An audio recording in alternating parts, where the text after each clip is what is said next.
Good day and welcome to Caribbean Connect. I am Rian Kersenhout and I will be your host for this episode. With me today, I have the young, newly elected Prime Minister of Grenada, Mr. Dickon Mitchell. Prime Minister, thank you so much for joining us today. Thank you for having me. It's my pleasure.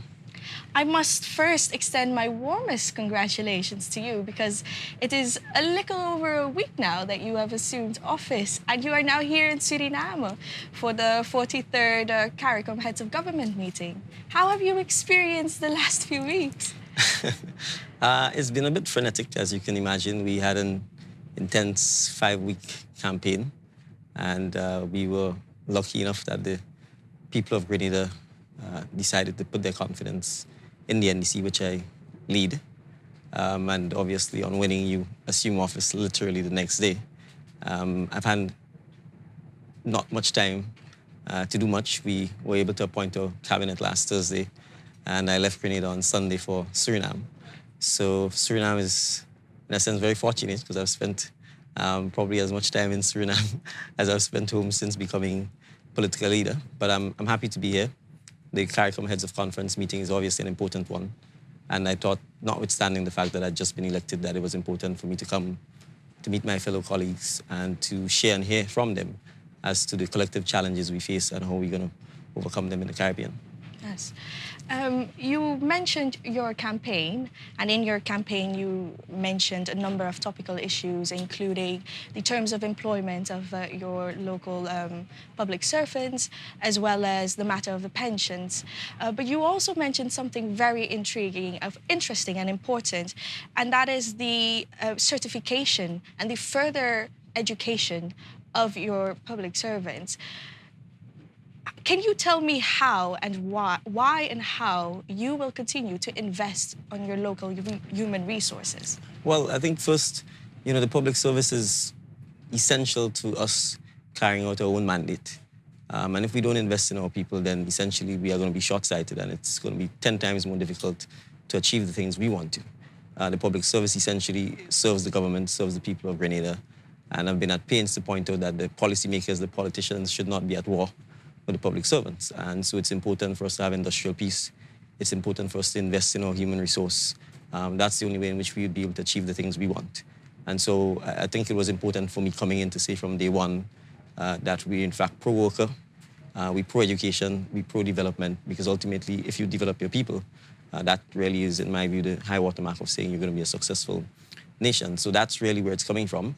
I'll also be frank and admit that, in a sense, the opposition was trying to paint me as being anti-worker because of my prior career as a lawyer where I represented quite a lot of employers on industrial dispute matters. And so the approach they wanted to take was essentially to say that I've always worked for employers and therefore automatically I was anti-worker. And so I wanted to make sure that I send the message that this was simply a professional job. As an attorney, when you hired, you do your best for your client regardless of who the client is.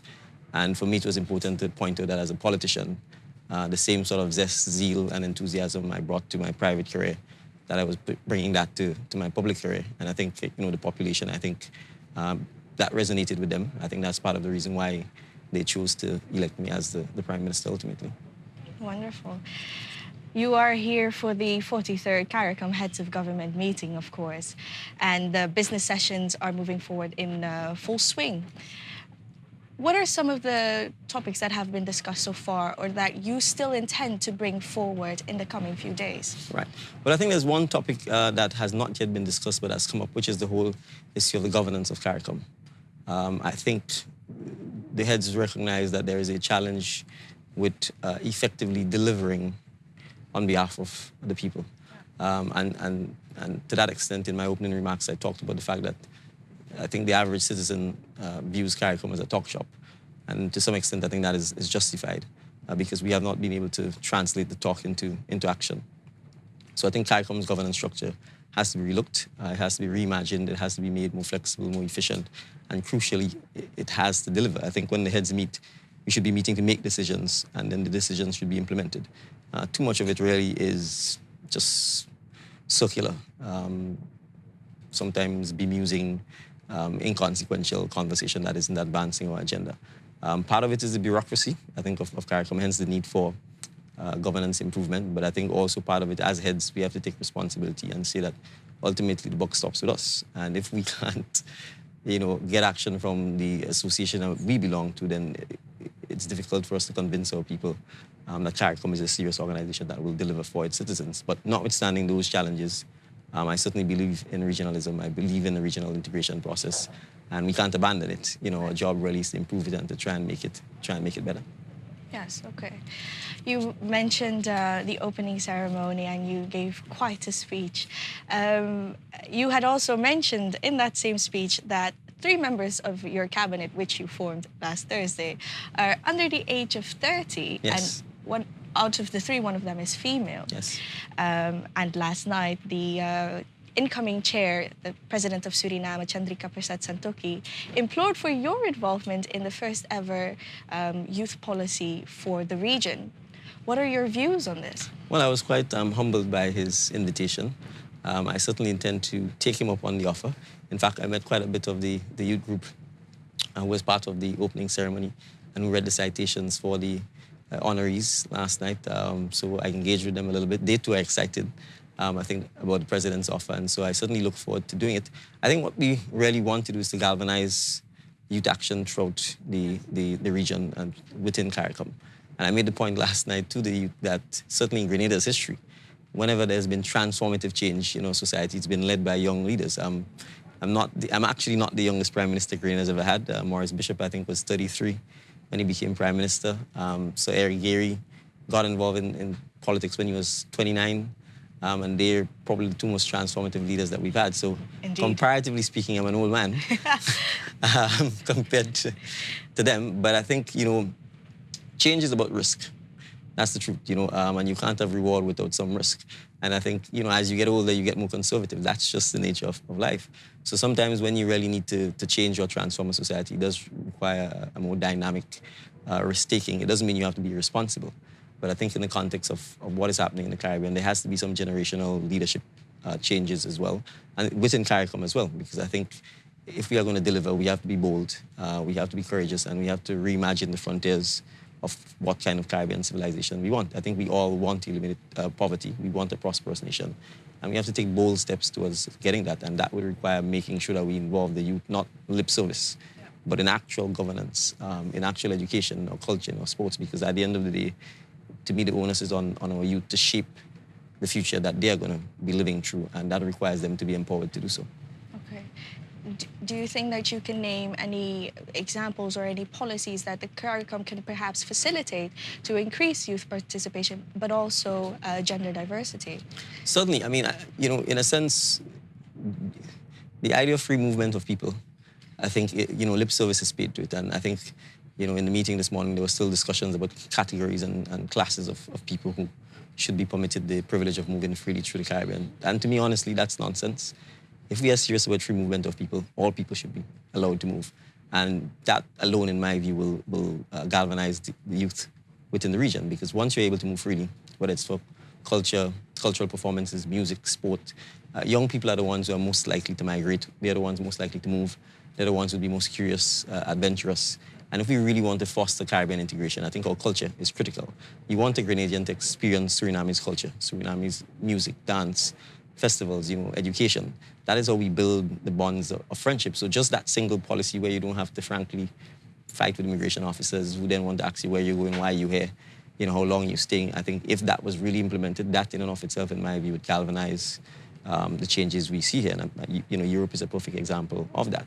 So I think that's one example. But I think, crucially, because our population is so youthful, we have to invest in the things that young people are most likely to do. So that's why the entertainment industry, the creative arts, sports, those things I think are key. And we have to move beyond seeing them as hobbies, but see them for what they are, which is really careers, oftentimes with earning capacities that far exceed the traditional types of jobs we do. And I think, again, if we invest in those things, it gives our young people the opportunity to be very successful. And I think per capita, the Caribbean is probably one of the most creative areas in the world. I think partly because of our diversity, our different ethnic and religious backgrounds. And I think those are some of the unique things that we can exploit. One other thing I would point at is that, we talk about the Caribbean as a zone of peace, but I don't think we monetize that. And I've been talking, for example, about why can't we have a diplomacy school, for example, in Grenada, where we actually teach diplomacy, where we say to all of the bigger boys who are always fighting, you can come to the Caribbean, we have the diplomats, we have the tolerance, we have the patience, we have the easy island life that will allow you to de-stress and to negotiate and solve your problems. So that's what I mean by reimagining, how we make money, how we empower people, and what do we become known for. And I think, those are some of the things that I think we need to pursue with our young people in mind. Wonderful. I have one last question, Sure. and that's regarding the portfolio of the head of state of Grenada, of course, Yes. which is science, technology, and information and communication. Yes. Do you have any plans to carry this forward? Yes, well, that has been Grenada's portfolio. I think, sadly, I'm not so sure that my predecessor advanced this in the sort of rigorous manner that ought to have been. I think ICT is critical to the region, and it's something I intend to take on full-time. There are some basic things we need to start addressing. Pursuing one regulatory body, for example, throughout Caricom, I think would be key to that.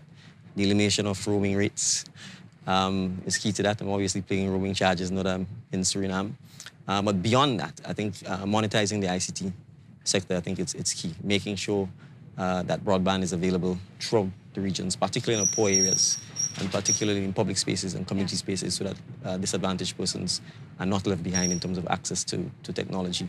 But going beyond that, things like coding, programming in our schools, if you go online, in many of the developed countries, you'd see that mandatory subjects are now coding, math, probably English, and a foreign language. But in our schools, people never heard of it. I think even within our leadership sphere, many of our elders probably don't even know what coding or programming is. And it's not to knock them, it's just a generational issue.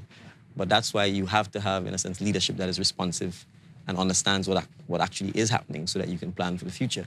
So I think even our curriculum at a CXC level, for example, needs relooking so that we can, in fact, ensure that we are not left behind.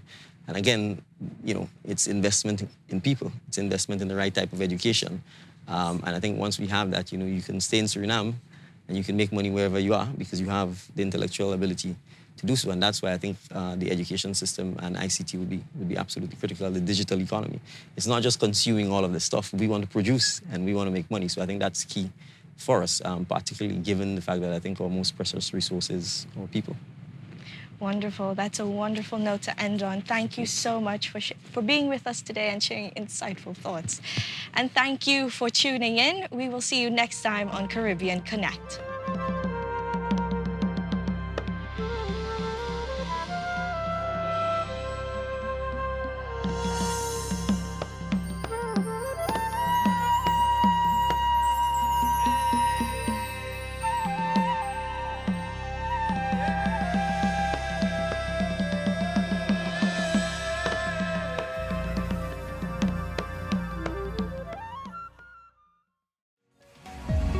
Dime Network, your business channel.